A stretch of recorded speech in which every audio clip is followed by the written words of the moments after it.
Hello bachcho, let's see the question. The question says arrange each of the following sets of elements. यहाँ पर हमें जो elements दिए गए हैं उनको हम arrange करेंगे किस तरह से, increasing order of their ionization enthalpy. उनका ionization enthalpy का compare करके हम देखेंगे उनका increasing order क्या होगा.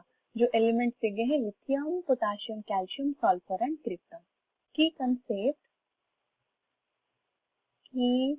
concept here will be ionization enthalpy और ionization energy. Ionization enthalpy क्या होता है?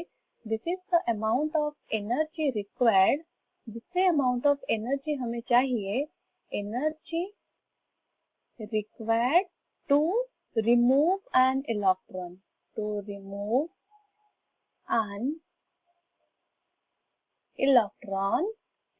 an isolated gaseous atom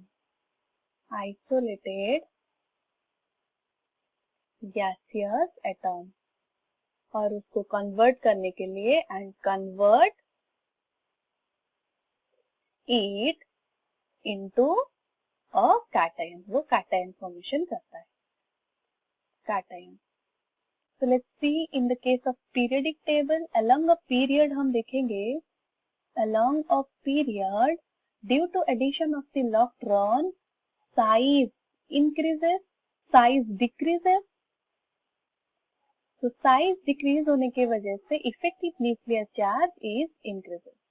Effective nuclear charge increases. अगर effective nuclear charge is high, that means nuclear attraction is high, तो हमें high amount of energy required होगा to remove the electron. That means ionization enthalpy increases. In the case of the group, अगर हम जाते हैं top to bottom, due to addition of the shell, size हमारा increase होता है. Size increases, hence increase size element में effective nuclear charge decrease हो जाता है. So उसमें हमें less amount of energy required होगा. Ionization enthalpy और energy decreases to remove the electron. Coming to the given element, हमें जो elements दिए गए हैं हम वो देखते हैं.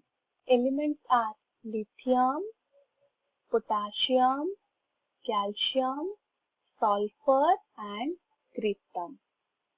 पर हम देख सकते हैं from the given element, यहाँ पर हमें दिया गया है krypton. Krypton is a noble gas जिसका electronic configuration is inert, क्योंकि वो एक stable configuration में present होता है, that will be not able to form any type of chemical bond. इस reason के वजह से हम उसको बोलते हैं this is a inert. तो उस stable configured element में से अगर हम remove करना चाहते हैं electron तो it will be difficult. तो इसलिए हमें highest amount of energy required होगा, highest amount of energy required to remove the electron. That means उसका जो ionization energy होगा it will be high. Between potassium and calcium, they belong to same period. So same period में हम क्या देखते हैं, ionization enthalpy gradually increase होता है, तो potassium का lowest होगा than calcium. And potassium और lithium में हम क्या देख रहे हैं, between potassium and lithium they belong to same group, और group में हम देखते हैं gradually हमारा ionization energy decrease होता है. That means between lithium and potassium का lowest होगा than lithium. And sulfur belong करता है different another period element. This is another period element.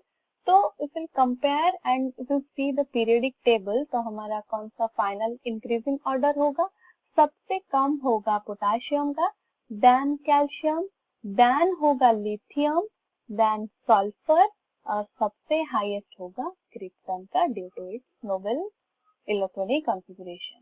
So this is the correct increasing order of the ionization enthalpy for the given element potassium, calcium, lithium, sulfur and krypton.